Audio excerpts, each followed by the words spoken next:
So hello everyone, welcome to my channel. Today we will be talking about the recent developments as well as the future prospects for India. तो हम start करने वाले हैं year 1955 से, जब Bandung conference हुई थी, non alignment movement, जो कि इंडिया का ओरिजिनल आइडिया था पंडित नेहरू का, और उसमें हम एक लीडर बने थे एज इंडियंस। उस टाइम पे हालांकि ये बोला जाता है कि 1950s में इंडिया प्रो सोवियत यूनियन हो गया था, but this is only partially true I would से।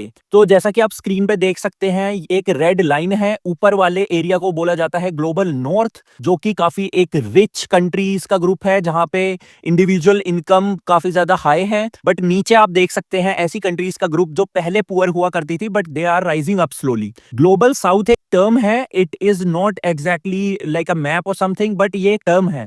और ईयर 1992 में तो इंडिया की लीडरशिप को इतने अच्छे से एक्सेप्ट कर लिया गया था कि क्लाइमेटिक नेगोशिएशंस जो उस टाइम पे चल रही थी, वो पूरी तरीके से इंडियंस उसको लीड कर रहे थे, एंड ग्लोबल साउथ ने भी अपना लीडर माना था उस टाइम पे इंडिया को। बट ईयर 2010 में जब हम एंटर करते हैं, उस टाइम पे एक बहुत ही इंपॉर्टेंट इवेंट होता है, and that is China's rise. China काफी फाइनेंशियली भी एंड टेक्नोलॉजिकली भी काफी इंपॉर्टेंट प्लेस होल्ड कर रहा था इस टाइम पे ग्लोबल अरीना में। एंड उस टाइम पे चाइना बात करता था लॉन्ग लास्टिंग पीस की, उस टाइम पे सबको कलेक्टिवली आगे लेके चलने की बातें करता था। बट कंट्रीज ने उस टाइम पे, एंड आई वुड से थैंकफुली, उस टाइम पे पूरी तरीके से ट्रस्ट नहीं किया था चाइना को, एंड आज उसका रिजल्ट हम देख पा रहे हैं एक तरीके से। हालांकि ट्रम्प के आने से कुछ डेवलपमेंट्स ऐसी हुई हैं जो कि नहीं होनी चाहिए थी, but that's for a separate video. So उस टाइम पे free and open Indo Pacific की पहली बार बात हुई, एंड देन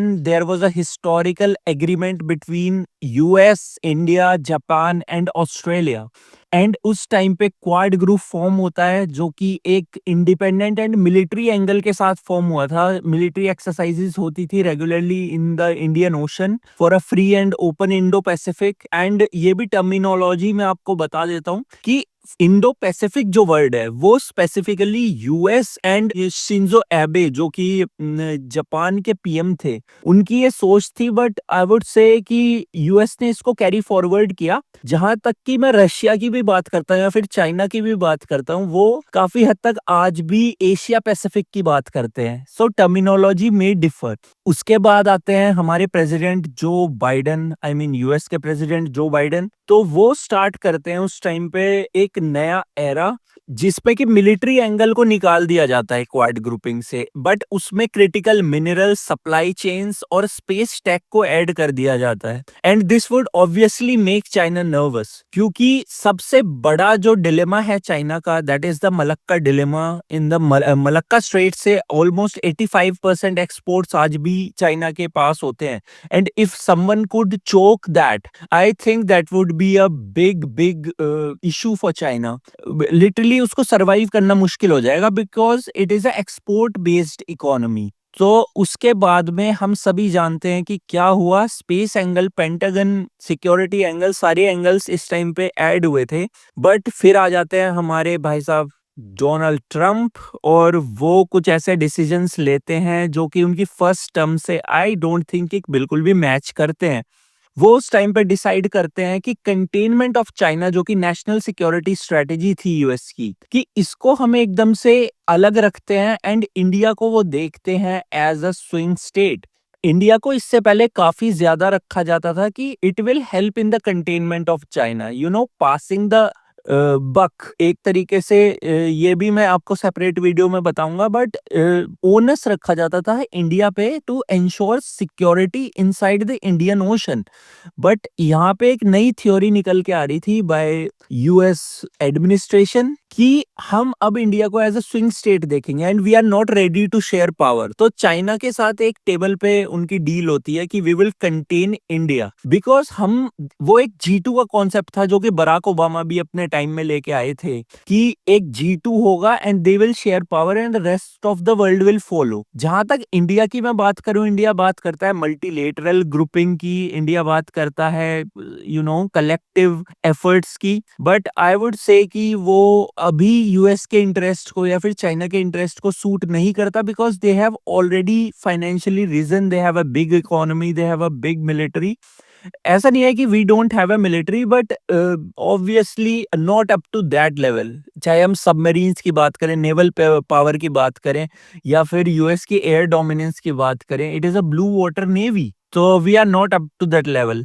अभी ट्रम्प साहब के आने के बाद क्या होता है कि यूएस पुल आउट कर लेता है around 120 bodies of the UN, और यूएन वाला जो पूरा आर्किटेक्चर है, this is designed bye US itself, but it is pulling out from that. So that clearly signals a transition even inside the US कि वो अब ग्लोबल प्लेयर की तरह प्ले करने के लिए नहीं रहा, it is just isolating itself from the world. यहाँ पर एक हिस्टोरिक ट्वीट की मैं बात करना चाहता हूँ। एक हिस्टोरिक ट्वीट आता है, it was an honour to speak with PM Modi, जो कि होता है इंडिया यूएस एफटीए के बारे में। India US FTA basically interim trade deal है, जो कि दोनों countries are yet to sign, but इसमें साफ साफ दिखाई देता है कि US is somehow trying to pressure India into getting a better deal. ये साफ साफ इसमें दिखाई देता है, because they are not ready to share power.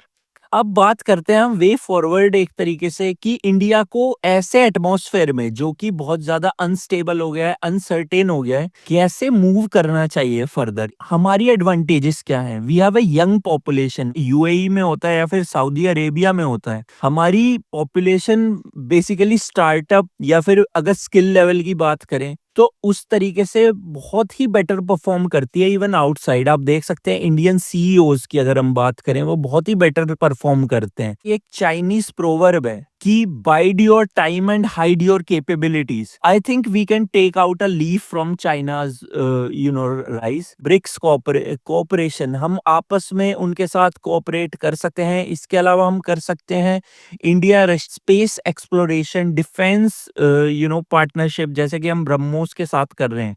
And the third thing I would say कि हम सिर्फ पाकिस्तान को एज अ सिक्योरिटी चैलेंज ही ना देखें, हम देखें पाकिस्तान को as a foreign policy challenge as well. जैसे कि इंडस वाटर ट्रीटी है, जो कि नेहरू जी के टाइम में साइन हुई थी, एंड उस टाइम पे एक फीलिंग या फिर एक थिंकिंग ये थी इंडियन गवर्नमेंट की कि Pakistan will definitely merge with India one day और दी अदर। तो उस टाइम पे बहुत बड़ा दिल दिखाते हुए हमने 80-20 की जो है ए वाटर शेयरिंग एग्रीमेंट साइन किया था, but it is definitely outdated now, and आज की रियलिटीज कुछ और हैं। हमें उन्हें देखते हुए ही आगे इसको रीनेगोशिएट करना चाहिए। और आप देख सकते हैं द स्टार्क डिफरेंस जो इंडिया ईयू एफटीए में है और इंडिया यूएस है। आप देख सकते हैं स्टार्क डिफरेंस, इंडिया ईयू जो एफटीए है वो बहुत ही लेवल प्लेइंग फील्ड पे हुआ है, और India, जो you have to India reduce your US tariffs. You are FTA the वहां tariff पे king. Definitely We need each fair and party is reciprocal trying to trade. We pressure will the not other, accept and less. Basically I would say that for the US.